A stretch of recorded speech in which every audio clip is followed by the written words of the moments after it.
Okay, welcome to Business Simulation. One of the reasons why we're doing a simulation class is really because there's a lot of good application in simulations. It gives you a chance to make decisions risk-free and see the impact of those decisions quickly as it compresses the time. Each round is a year, so just like in SESM, each round is a year. It's also a little bit more enjoyable for some. I guess that's remains to be seen. But I think it's a more enjoyable way to learn because it's a little bit more application, it's more hands-on, and it's not just reading and listening to lecture. And you can also apply it and challenge yourself as well. So those are all good reasons to do this. No, of course, it's not going to move. Okay, here we go. The objectives of this simulation is to demonstrate multiple teams working together. And in this case, because it's online, you guys are going to be working on your own, but you'll have different departments. So you'll be able to see the integration of the different departments as you make your decisions, just like in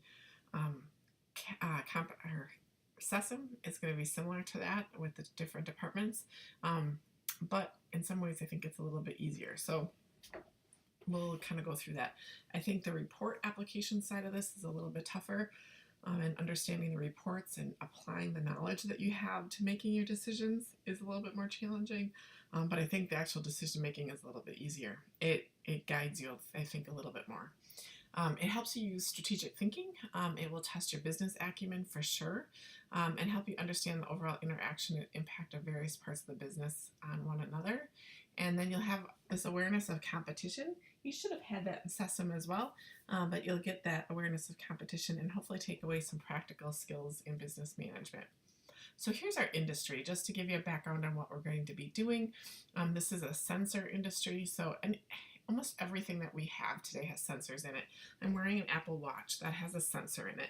It senses when I'm moving, it senses when I'm walking upstairs, it can tell if I'm doing activity, and will ask me if I'm doing activity. So there's definitely sensors. Some of them have heart rate sensors in them. So sensors are a really integral part of our daily operations now. There's sensors to tell if something's too hot. Your dryer has sensors in it. Your oven probably has sensors in it for temperature and things like that. So almost everything we use today, electronic, has some sort of sensor in it. Certainly your cars, etc.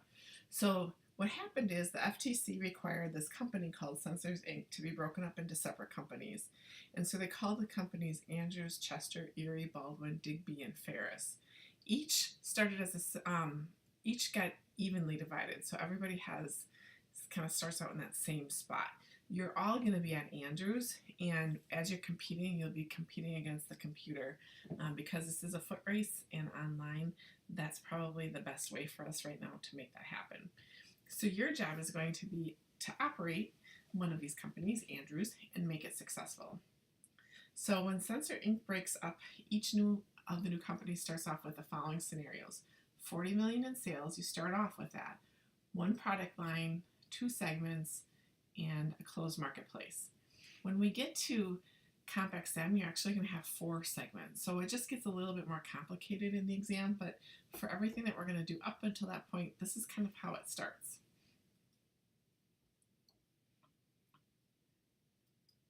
So as you look at sensors and what the product is, and I kind of talked about this a little bit before, you need them for your products to function in almost everything that we have. There's tons of different applications of it. And in this case, we've got 2 market segments, a low tech and a high tech. Low tech generally can be a little larger, a little slower, and cheaper, right? High tech is going to be smaller, faster, more expensive. Okay, that's the easiest way to determine kind of which one's which. So the customer's demands between those 2 segments differ.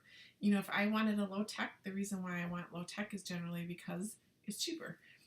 Or I can, for the cost implications, I can maybe sacrifice some speed and some reliability. High tech, I might be using it in, let's say, the medical field, and I need it to be the most accurate, the most reliable, piece of equipment there is, so I'm probably going to pay more for it. So each market segment has different kind of desires. Get back to this. Okay. Oh, this mouse is really touchy. Okay, so I'm going to not point, I guess. If you look on the left-hand side of this slide, round 1 says consumer segment expectations. And you can see the low tech versus the high tech. And there's a huge overlap between the two. So across the bottom, you see performance. And as performance gets better or increases, it goes more towards the high tech. Okay? On the left-hand side is the size. As the size gets bigger, it's more of a low tech. The smaller the size, the more high tech it is. So I kind of talked about size, speed, reliability, all those things play into whether it's going to be high tech or low tech. In the beginning, there's a lot of overlap in customer expectations. So you might have products that are a little bit more close together in that middle range. By round 8 or year 8, you're going to see a differentiation happen between the low tech and the high tech customers, where high tech customers are a little bit further away in what their expectation is over time on speed and performance and size. Okay, it drifts. They both drift, but the high tech is drifting a little bit faster than the low tech. Generally speaking, if you have a low tech product, you're going to want the product to be somewhere in this area. In the high-tech product, you're probably going to want to be somewhere in this area, okay? There's lots of different ways to think about this, but this is kind of, I guess, a good way to look at that perceptual map. Okay, so I think it changed on me. There we go. So what customers say. So for low-tech, price sensitive, they prefer prices as low as possible. From a position perspective, they prefer less cutting edge products. They want it to be bigger size and lower performance because they want that cheaper price. Their ideal age is 3 years. So some products update every year. They don't want to have to update their product every year. So they want to get new ones like every 3 years, if that makes sense. The ideal reliability, the MTBF, is 14,000 to 20,000 in that range. Okay, so they want to spend as little money as possible. They want to have been around a while. They don't want to do beta testing. They don't want to risk their product. They want something that's been there. They have to be moderately reliable, but not enough to drive up the price. And the technology doesn't have to be cutting edge. They just want it to work. High-tech customers are looking for something that's smaller and faster. They want something that's brand new. Their reliability is 17,000 to 23,000, so there's a little bit of a bigger range there, I think. And they're not price sensitive. They're willing to pay the higher prices because they want the best sensors in the market. They want what's new. They need the total package. They want high performance, small sensors, everything. And only the most cutting edge will work. Okay, so according to the market analysts, there'll be continuous growth in the sensor market. So you should have some growth each year, year over year. There's no surprises in the simulation as far as that goes. We're planning on having pretty steady growth. And you're going to be preparing your company's products to meet the needs of that growing market. So they see the entire market growing at around 14 to 15% per year. The high-tech market alone will be growing at a whopping 16%. So each market grows at a slightly different rate. When you're making the decision-making process, there's 4 decisions that you're going to be making, and then we'll be adding HR and total quality management come round 4. So 1 is research and design, the next is marketing, then production, then finance. Okay? There's a few decisions that need to be made in each one. For research and design, you're going to be ensuring that the perceived age of the product meets the customer's demands, that you build the quality and reliability of the products, inventing new products to adjust the changing marketplace and taking advantage of new opportunities. And you're going to determine the specifications of the products to meet the customer's expectations. In marketing, you're going to set your price, you're going to build customer awareness, you're going to increase the accessibility of your product by establishing sales force and distribution channels, and you're going to set the sales forecast for your products and any credit policies with accounts receivable and accounts payable.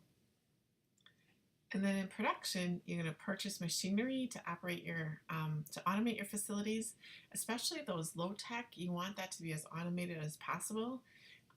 You're going to buy or sell capacity on your product lines. You're going to set a production schedule. You're going to manage the majority of your company's fixed assets, and you're going to staff your facility with workers. And then the finance section, you're going to acquire your capital. So issuing stocks, issuing long-term debt, short-term debt is not good, so do not get an emergency loan. That will set you back. You want to issue dividends to your shareholders. You want to balance your debt portfolio and manage your performance. So pro formas, looking into the future, they're going to help you make decisions in the current year, and you're going to analyze them for your company's success. They've got the balance sheet, the income statement, the cash flow, and the financial ratios. So those are all available for you to look at and review and help make some decisions. So the scoring measures in the real world, companies have different goals. So you're going to have to kind of take a look at that. There's a lot of information out here. For the practice rounds, I give you specifically what I'm looking for. 2 of the targets are very easy to hit. 2 of the targets are a little bit more challenging to hit. When you get to the team round, you're going to be competing against each other to see who does better overall on the balanced scorecard. So we'll be using the balanced scorecard as our competitive metric, which is right here.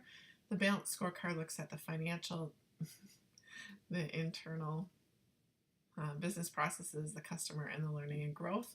And the total score here is what we'll be comparing between each of the teams, which is you individually, and how you guys get scored for that is based on how everybody does and where you are in relation to the other teams. So each week, once we get into the competition rounds, I'll be going through where everybody's at and how everyone's doing, and helping anyone along that needs some help.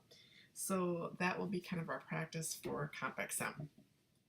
Okay, and then there is also a report that's the Foundation Fast Track, which is really, really helpful. It kind of summarizes a lot of your pro formas and gets you into looking at your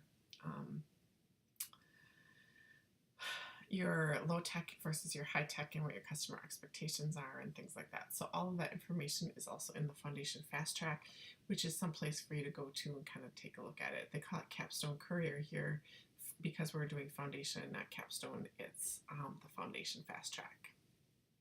Okay, so that's just an introduction to what you're going to be working on.